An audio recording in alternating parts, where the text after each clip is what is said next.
Sir Bernard Lovell School in Bristol is a 14 to 19 pathfinder, leading a partnership of 6 secondary schools with the City of Bristol FE College.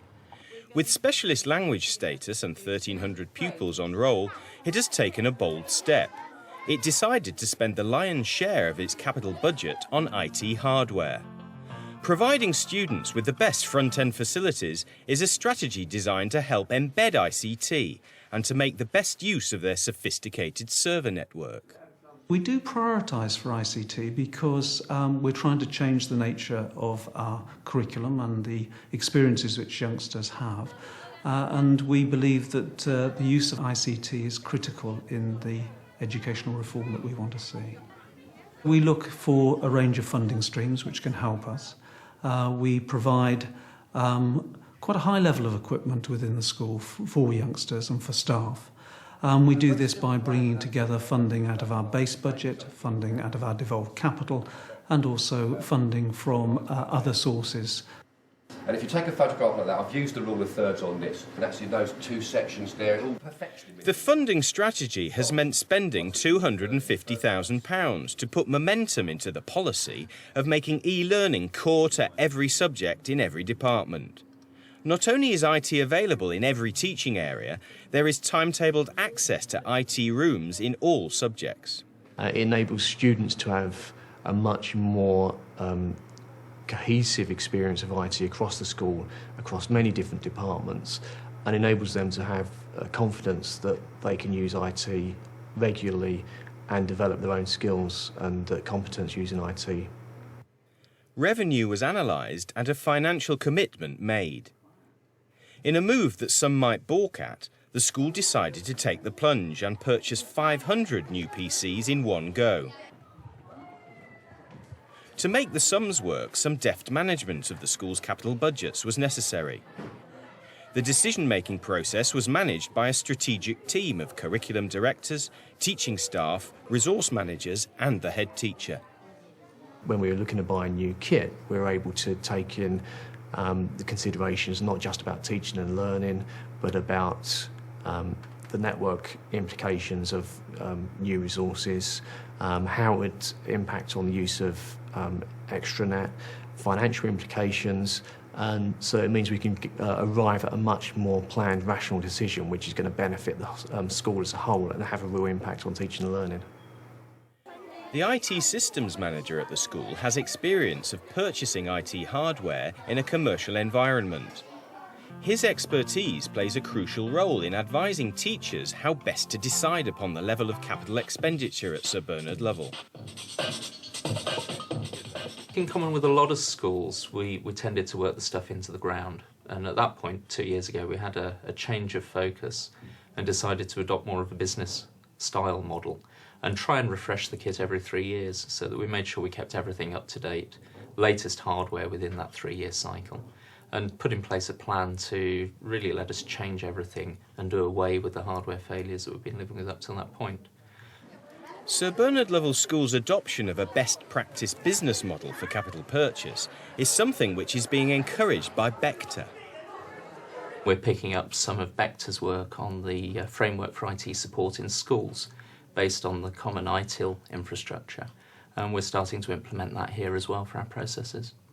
Andrew Macaulay's persuasive case was agreed, and the spend on IT hardware got the green light. The school's business manager decided the best way to pay for all the new kit was to take out loans with the South Gloucestershire LEA. We've taken them out over 3 years, which gives you the first year free of repayment, and then 2 annual payments of half the amount plus the interest. And through the LEA, we've got a reasonable rate of 0.5% below base rate for servicing the loans. On the whole, annual repayments are cheaper than quarterly repayments, both for the LEA and through other financial institutions. You get a much lower rate in total, and most schools can actually afford to pay an annual sum rather than needing to spread it over quarters or monthly rates. Deploying devolved capital over an extended period, effectively borrowing against assured future income, is becoming a key tool in the school business manager's armoury.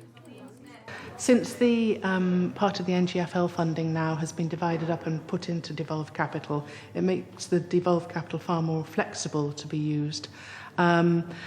What we will have to do is make sure that some of it is earmarked towards ICT, or else it could all go on building. We need to sort of almost compartmentalise how we look at our devolved capital. So, with the funding streams identified and the decision taken to buy in bulk, the IT systems manager then had to get the school a good price. He prefers to stick with big, well-known brand names. The first year around we bought a number of PCs which served us very well, and they came in with what was both the best value and the best price when I went to quotes for those.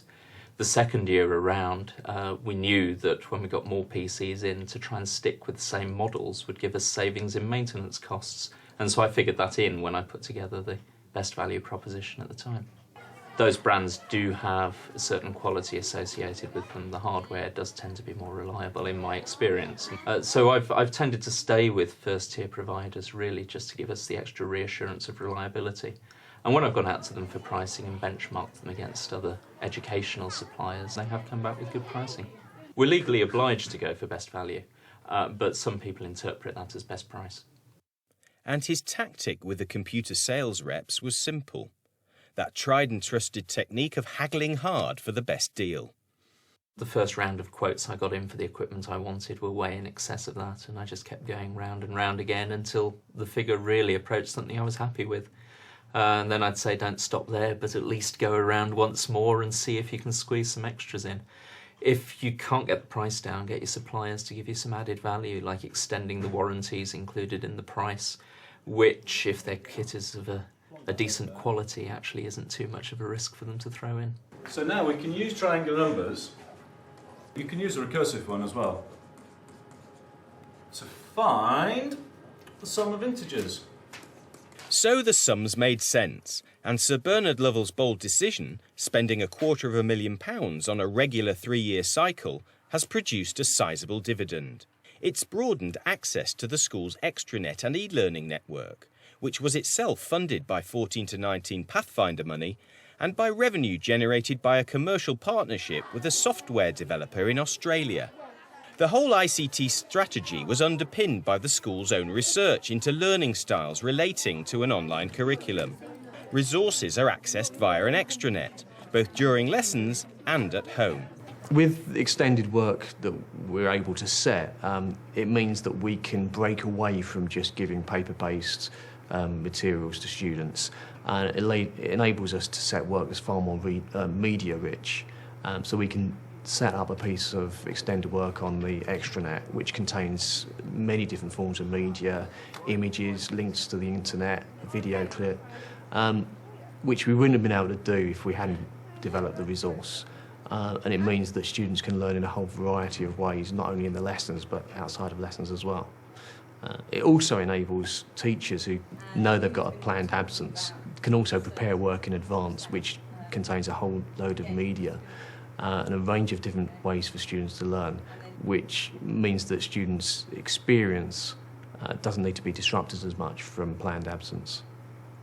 There are 3 levels of access to the extranet, each with its own password-protected login. Students can access their own areas and can file work into a personal e-locker. This helps teachers and students to work together to develop more personalised learning experiences. You can put all your private files and notes in there, so no one else can see them, and it's password protected, so it's quite good. Parents too can log in, and they can access their children's performance records and information and data posted by teachers. They can enter into dialogue with staff at the school. A parent would only be able to see information relating to their own son or daughter. Likewise, the student themselves would only see things that relate to them. A teacher, of course, would have access to all the students they teach and maybe other groups as well.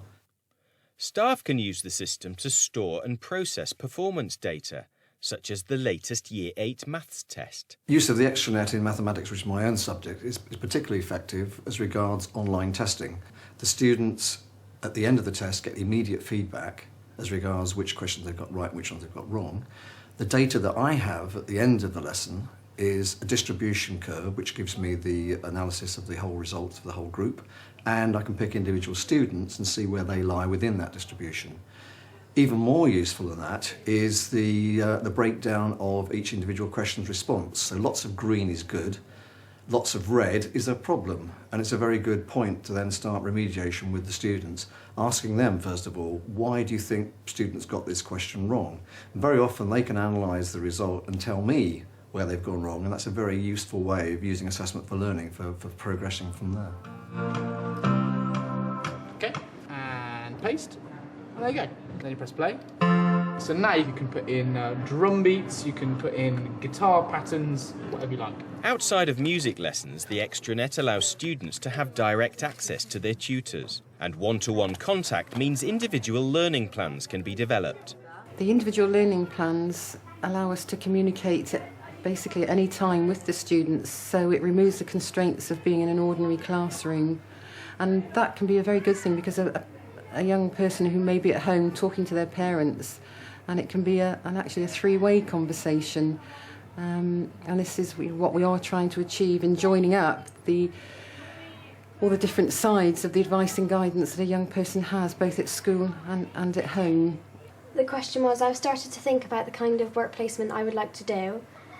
I just basically write down what I'd like to do and my thoughts about it and answer the questions basically, and then later on Miss Ward will go on to it and then look through it and then write me back another comment on maybe how I can do it and to reply to her once I've got as far as I need to.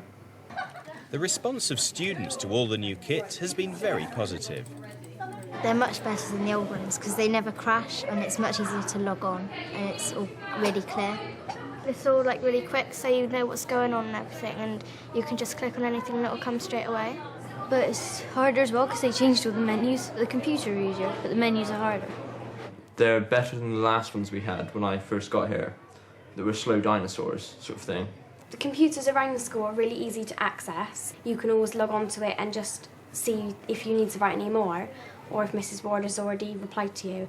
So that's good, and you can also access it at home as well. My mum can log on at home and see how I'm getting on as well, which is good. Sir Bernard Lovell School is now wedded to a strategy of replacing high-spec computers every 3 years. This sizable cost sets the school a big challenge: to find additional funding for other capital projects. It's a standard business model to write the kit off over 3 years and refresh it that often. Sometimes more often, sometimes slightly less, but around the 3-year mark.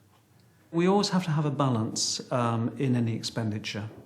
We see ICT as a priority, but we must make sure that other expenditure is there too. We need to make sure that the buildings are in good order.